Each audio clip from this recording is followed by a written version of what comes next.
Welcome. Thanks for joining me for the next installment of the Archetypes and Elements series, where we're exploring the Carolyn Myss archetype cards. Today we're going to be focusing on the athlete. So you can see it right here. So the light attributes of the athlete are a dedication to transcending physical limits, including handicaps, and the development of personal willpower and strength of spirit.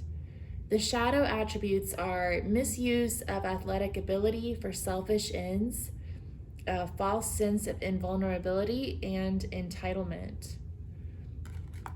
So a couple of notes I took. If you've been watching my channel, you might already know, but and I'll try to post a link in the description box below.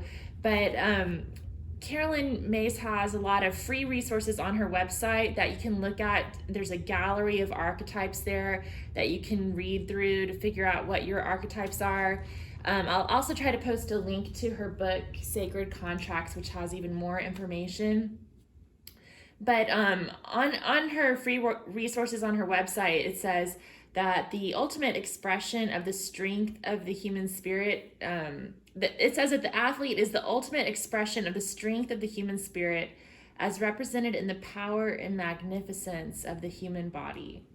So it's got that focus on the power and magnificence of the human body, but also the strength of the human spirit. So it's spiritual as well as physical strength. So, this can manifest in different ways and for different people, and overcoming a handicap is one way of being an athlete. So in the shadow side, it's a misuse of one's strength, or it could also be a false sense of invulnerability. If you think about Achilles or Samson, another way it can manifest is when, for example, an athlete colludes with gamblers, or when they show a lack of honor and cheat in order to win. So let's go ahead and dig into the view of the athlete from the elements. So if you're familiar with these readings, this is how the spread works. I split up each of my decks into the 4 suits representing the 4 base elements of earth, air, fire, and water. And I basically shuffle out one card from each of those suits. So that's what's here. I haven't looked at these yet, but I've pre-shuffled to save a little bit of time. And then I take the major arcana from each of my tarot decks, and I'll shuffle out one card from each of those as well. I'm going to actually do that live today during this read. And then I usually pick out just one goddess card, but today 2 flipped out and I felt like I needed to take them both. So I don't know, I haven't looked at them yet. We'll see what they have to say. And this is the goddess inspiration oracle.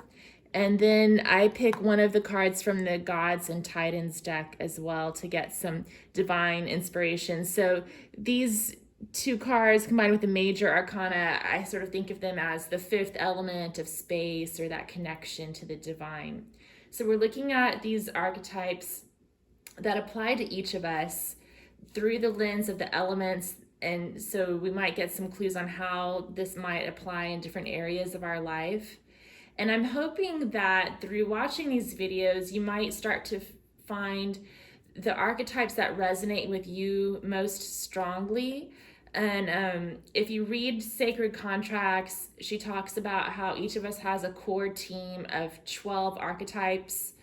There are 4 of those that we all have: the child, the victim, the prostitute, and the saboteur. But the other 8, you need to figure out on your own. So I'm hoping that through these videos, this can shed some light and help you to figure out what resonates most with you. So let's dig into it. I'm going to start with the element of earth, and we'll just look at each of the cards, and then I'll go back and interpret the messages. So we've got card number 6, Bacchus.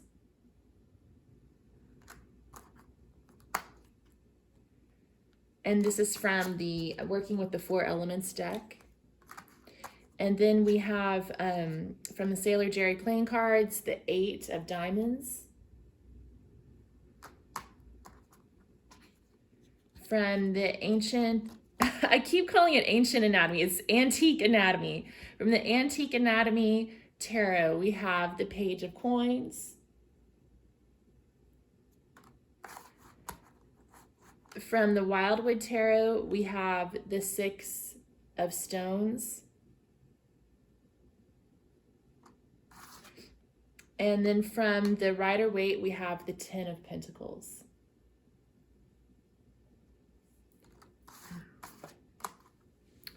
So for the element of air, we have card number 9, Sleeping Beauty. We have the Two of Spades.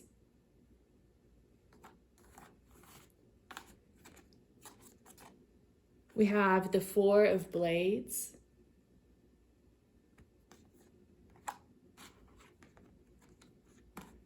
We have the Ten of Arrows, Instruction.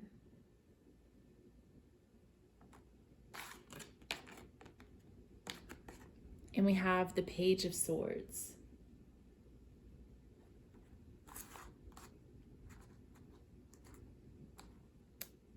From the element of fire, we have card number 4, World Mother.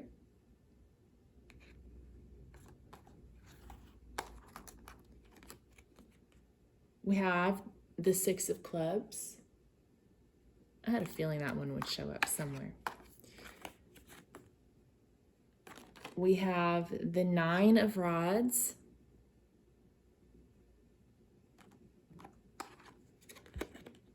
We have the Queen of Bows, the Hare, and we have the King of Wands.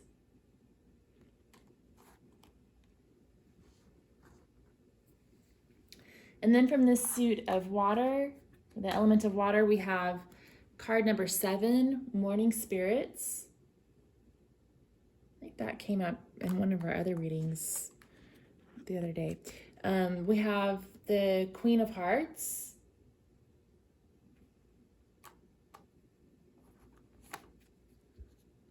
We have the Two of Elixirs.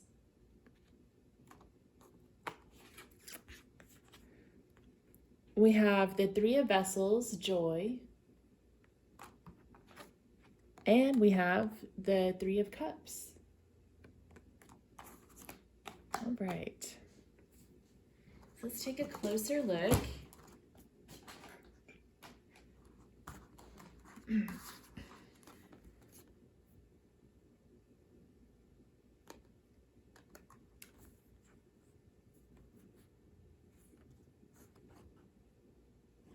Okay.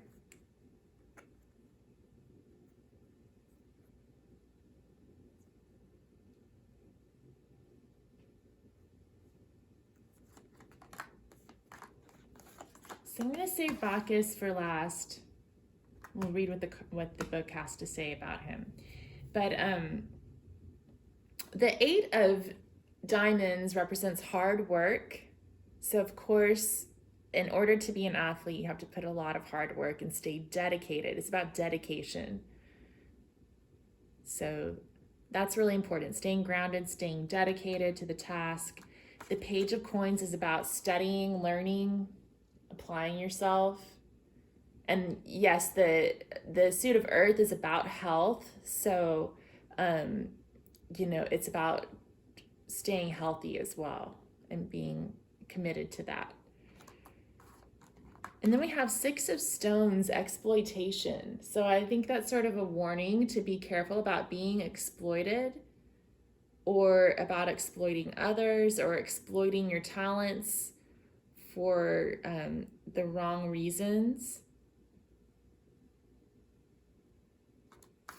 And then we have the Ten of Pentacles. And so, when we talk about the athlete embodying the human spirit, that's kind of what the Ten of Pentacles reminds me of too. It's so much fruitfulness and abundance. Basically just celebrating the human spirit. And also this ties in with community. So one of the aspects of an athlete is an Olympian, which, I guess is like the highest manifestation of an athlete. And so this makes me think of how Olympians fight for their country, or, compete for their country, for the honor of their community. So I think this just kind of demonstrates the importance of community, and how athletes help to contribute towards their community. So let's read from the book about Bacchus.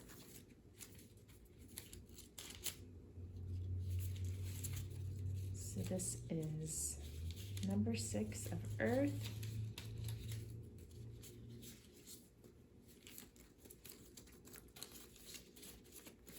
So you could kind of almost think of this as another 6 of Pentacles card, because it's also a 6 and it's from the suit of Earth. But let's see what it says. So Bacchus is a great diva, king of wine. You can see him emerging through the grapevines, expending his aura to every vine, endlessly working and focusing on the work he has to do. He is a teacher of nature and the astral world. The rays of color light are being directed to the vine seeds. Bacchus is the balance between the spirit and the earth. Suggestion: in your meditation, visualize a golden light entering through your crown chakra and flowing through your body into the earth. Affirmation: I work in the golden light. Yeah, so there's when you read from the book, there's really a strong focus on work on this card, which ties in with that 8 of Pentacles card. And it's also about balance, which the 6 of Earth is about balance. So that's another tie in there. Okay, so let's look at the suit of air.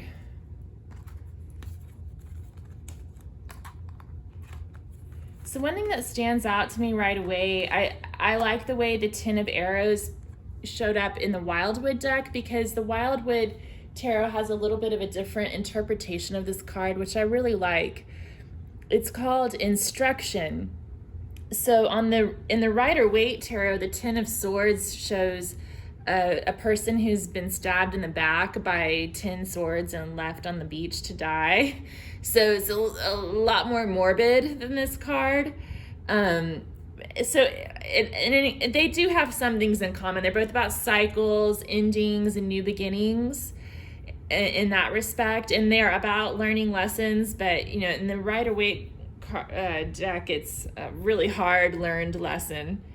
In the 10 of Arrows, it's about instruction, about the younger generation learning the ways of the older generations.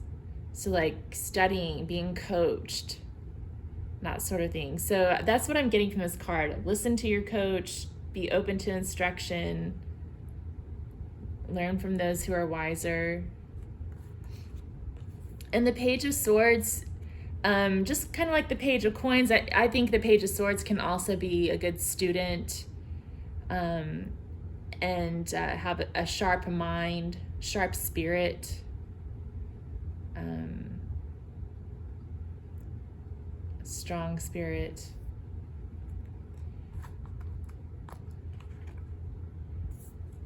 And then we have the 2 of Spades and the 4 of Blades. So these are both about being calm and resting. So I think that maybe the cards are trying to stress the importance of getting good rest, especially because Sleeping Beauty also popped up. So I think that that's part of this too. Making sure you get plenty of sleep, good rest, calm your mind, and follow the instructions of your coach. So let's read what Sleeping Beauty has to say. It's card number 9. The suit of air.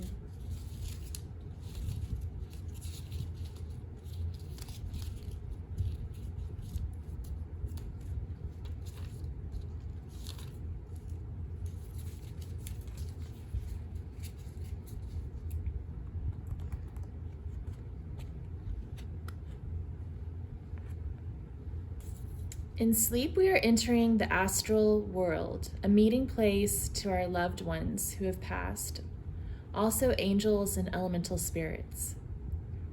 Many people have experienced astral projection during our sleep state. The astral is the first world we enter into when we have an out-of-body experience. Suggestion: there are books on techniques of astral projection. Write down your dreams. Affirmation: it takes but a few steps to enter a new world.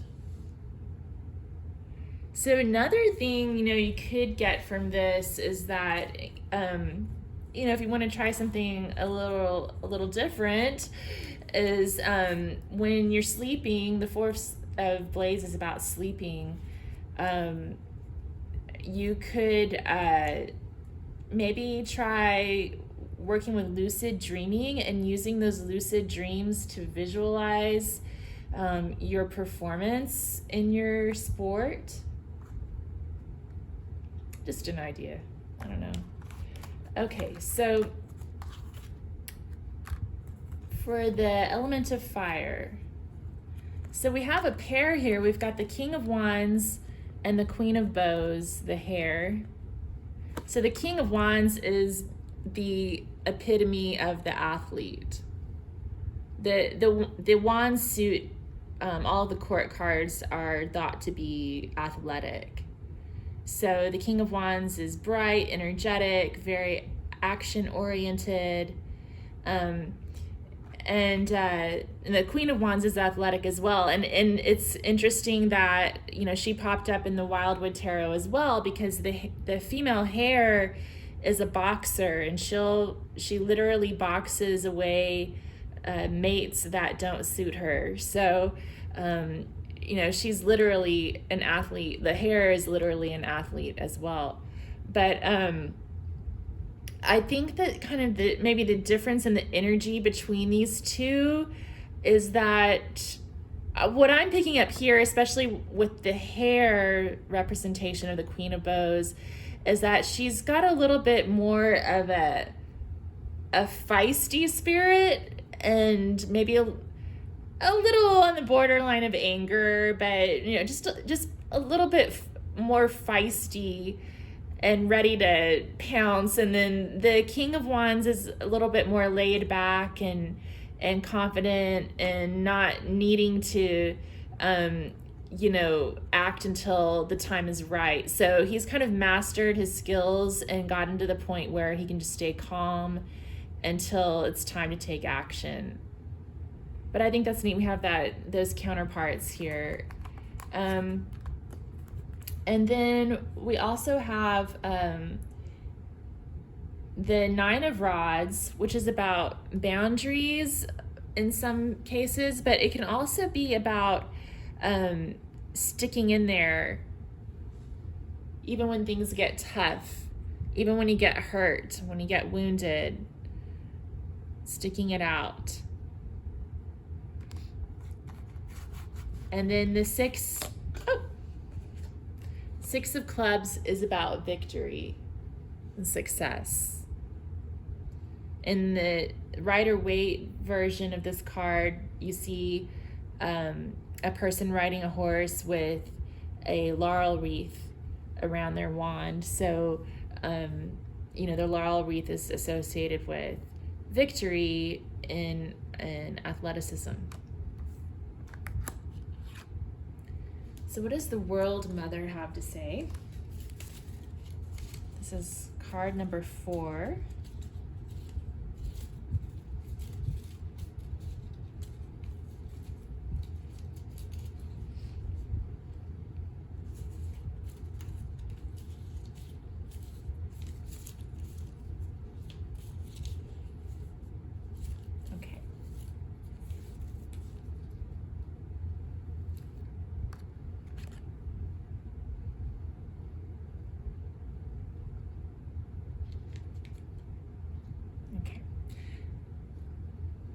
The World Mother appears in a Madonna-like form to minister her wisdom and healing. At the time of birth, she brings her healing to the mother and child and is accessible to everyone that contacts her. She is an evolved archangel, endlessly pouring her love and teaching over the earth plane, working in the same cosmic consciousness as Kuan Yin and Waite Tarot. Suggestion: she is a teacher in spiritual philosophy. Go into her wisdom and let her embrace you in her love. Affirmation: I will be open to receive her knowledge. So this is sort of reminding me for some reason of like chivalry. We didn't have a knight pop up here, but we did have the Six of Wands, which kind of reminds me of a knight. And, practicing your craft for the good of all and pouring your compassion into it, doing things for the right reasons. This is just tying in that spiritual aspect of the athlete. It's not just about physical strength. It's also about spiritual strength.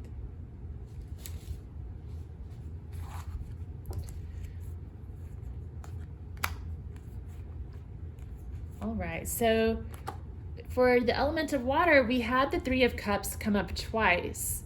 And in the Wildwood Tarot, this represents joy. The three women in the Rider-Waite card represent the three graces of health, mirth, and elegance. And they're all lifting up their glasses, which these cups kind of remind me of like trophies. It's sort of reminding me of when, the Olympic event is over and they have the medalists standing up on the platform. This sort of reminds me of that. It's about joy and celebration and having fun with it.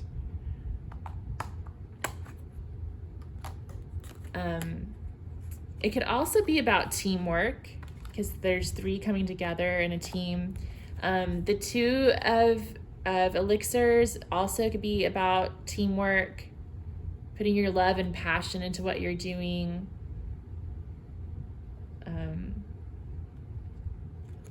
And the Queen of Hearts is about intuition.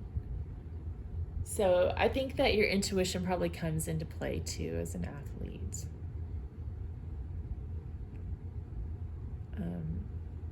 Okay, so let's see what the Morning Spirits card says.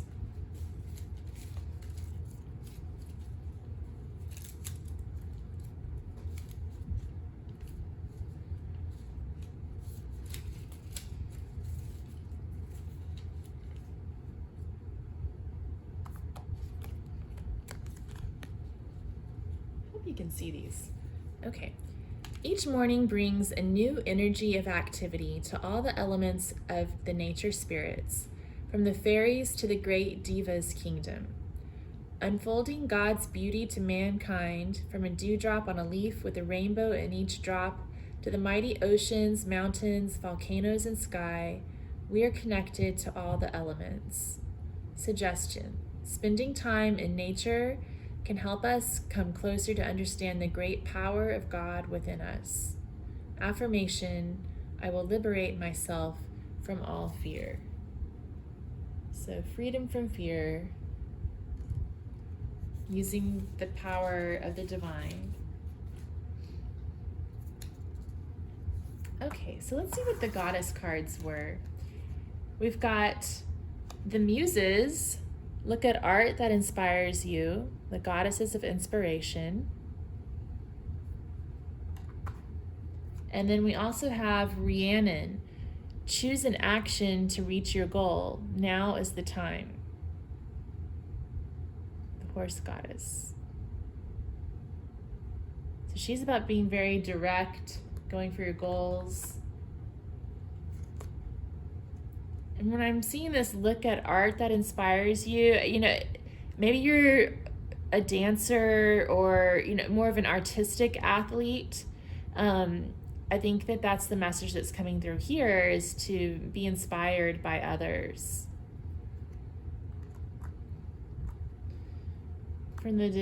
For the divine masculine, we have Nuada, Perfection. I'm going to read about Nuada because I don't know much about him, honestly. I'm kind of new to this deck.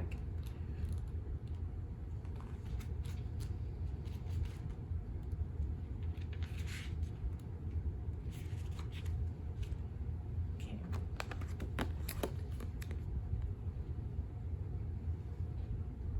Love and appreciate your uniqueness and your imperfections. Question the cost of chasing perfection. Delight in who you are. The story of Nuada is a very ancient one that has woven itself into different themes and variants over different times and places. One thing that stays constant is his exploration of suitability and perfection. Nuada is the king of Erin, one of the heroic Tuatha De Danann, who was one of the mythical ancient races of Ireland. According to myth, these early Celtic times were far from peaceful, with bloody battles being waged continuously. During one of the major battles, the Dananns, led by Nuada and his sword of invincibility, defeated the Firbolgs. The fighting was so bloody and fierce, though, that Nuada lost his right hand. This was a disaster for Nuada, as there was an ancient law that precluded anyone who was not whole from being king. His mutilation lost him his rule, even though he was victorious, just, and a benevolent leader. The Dananns then chose Bress as their leader. Bress, although a skilled fighter, had little of Nuada's wisdom and fairness. The kingdom soon felt the effects of this discordant king. Nuada's brother, the physician Dion Secht, oh my gosh, I don't know if I pronounced that right, fashioned a magical silver hand to replace the one Nuada had lost. Not only functional, the silver hand was beautiful too. Nuada became Nuada Argedlam, Nuada of the silver hand, again worthy among his people, and Bress stepped down from the throne. Today, more than ever, we chase perfection, but what is it really? We often see external perfection as necessary to success. The quest for perfect beauty and a perfect body has thrown us toward a predilection for worrying about our external looks, enhancing ourselves with too much makeup and even surgery, and obsessing over dieting and unhealthy eating habits. When did the fact that we have healthy, strong, functional bodies become not enough? We are born with everything we need to be what we are meant to be. We are born imperfectly perfect. Our uniqueness has a reason. Nuada reminds us that to be perfect, we need not pursue some unattainable and false ideal. Perfection is a subjective judgment and not an objective reality. In Nuada's case, he was the best leader. His missing hand did not take away from his great leadership qualities. In the shadow side, many people say that they are perfectionists like it's a badge of honor. While trying to be excellent and the best we can be is admirable, striving for an unattainable illusion is tiring and damaging. Remember, should Nuada show his hand to you, consider that you may well be good enough already. That's really cool. That reminds me of what the card is saying about how the athlete's light attributes are dedication to transcending physical limits, including handicaps. And so Nuada transcended his handicap. It's really cool. Okay, so let's pull up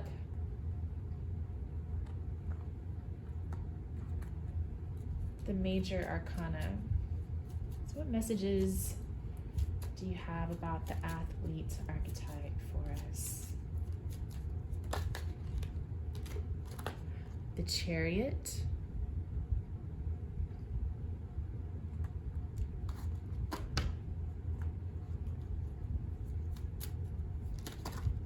Whoa, that's too much.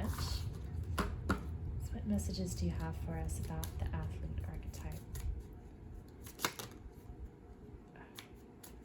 Let's see.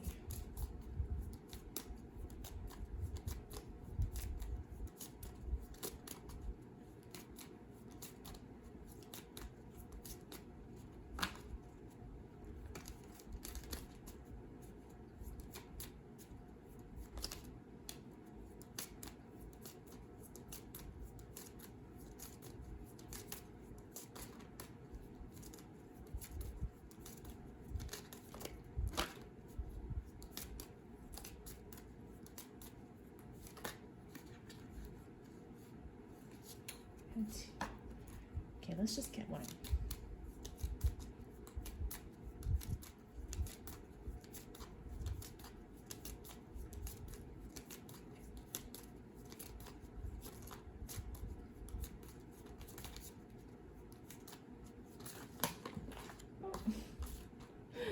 Okay.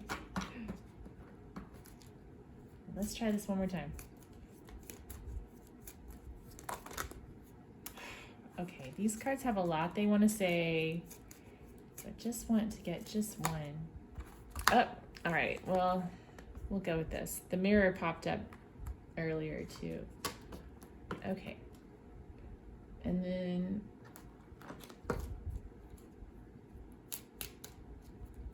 messages.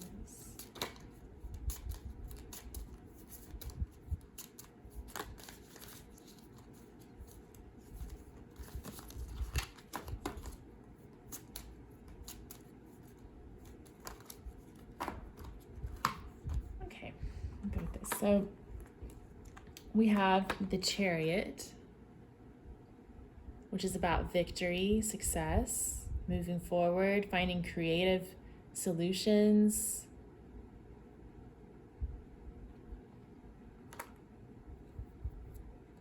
We have the Sun of Life, which is about happiness, power,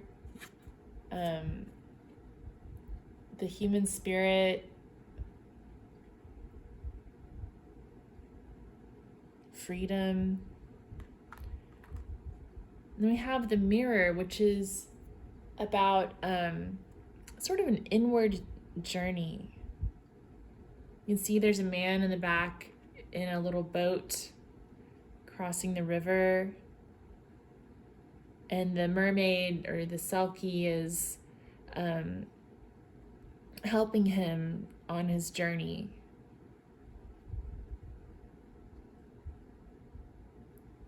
So it's about an internal journey, learning about yourself. I'm gonna look that card up to see if we can get some more messages too. And then we have the High Priestess. So she's about secrets, esoteric knowledge, and tapping into your intuition, again, which came up here with the Queen of Hearts. So I do think there's a certain amount of intuition and tapping in with your spiritual side. That's the High Priestess as well, tapping in with your spiritual side. That comes along with being an athlete. So let's see what the Mirror has to say.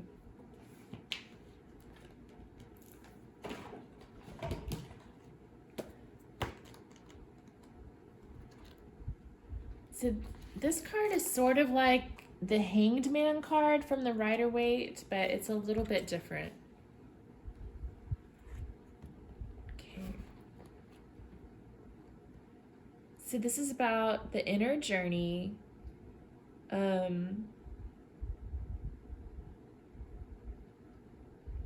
The three muses and the fates came up, which is interesting because we had the graces come up earlier and we had the muses pop up.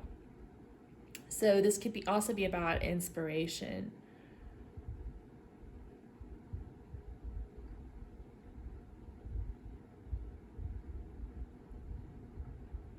Yeah. The unconscious journey of the soul into deeper awareness and wisdom.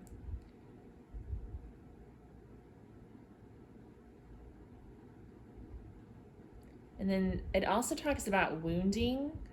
No act of will can make the soul take this journey. It can only happen after much searching and questing. It is also a precondition of this experience that some kind of wounding has taken place. It is through the pain and endurance of the wounding that wisdom comes, at which point the individual can cross the lake to the island of healing and protection. It is a natural state of surrender that allows the inner self to travel across the emotional sea to the other world. The mysterious figure holds the mirror that aids our inner reflections and the orb of seeing that helps illuminate the shadows of our inner life. The heron stands both as a keeper of the mysteries and a guardian of the other world. In some legends, 3 cranes or herons were seen at the gates of this magical realm and croaked warnings to the unprepared or uninitiated visitor.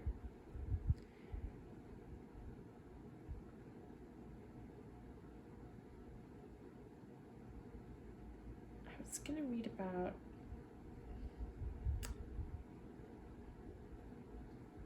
I don't see it in here, but there's some sort of legend about how a king must be wounded in order to become king. And I think that's what they're trying to say here.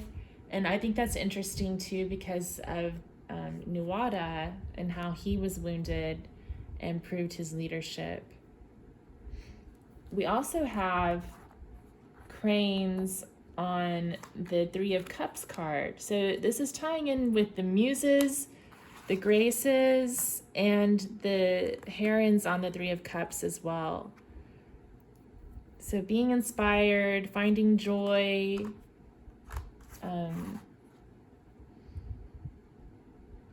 and celebrating. Okay, so let's check out the cards. But yeah, I think that part of the aspect of the athlete is that it involves overcoming hardship and physical pain, physical challenges.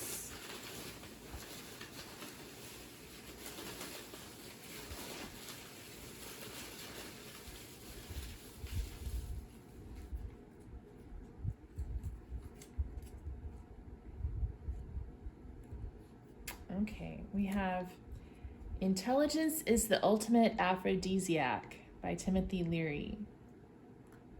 Okay, so we don't want any dumb jocks. Okay, let's see here.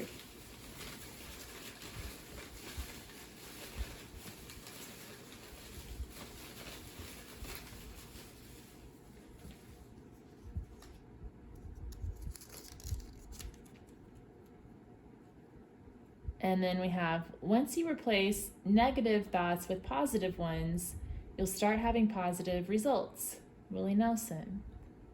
Yeah, so the power of positive thinking. Maybe, trying some lucid dreaming or meditating, guided meditation, reprogramming your thinking, having more positive thoughts, looking at art that inspires you. Let's see. What else do we have?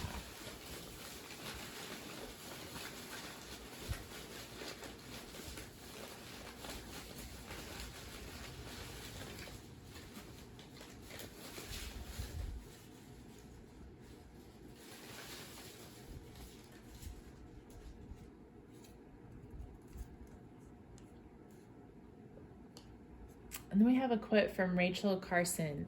The edge of the sea is a strange and beautiful place. Let's get one more.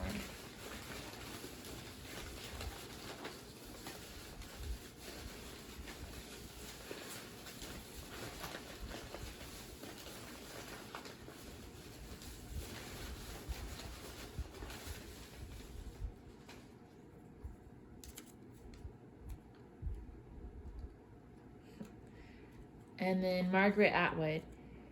In the spring, at the end of the day, you should smell like dirt. Okay, so those are just some practical quotes, but I think we've got some good advice for the athlete here.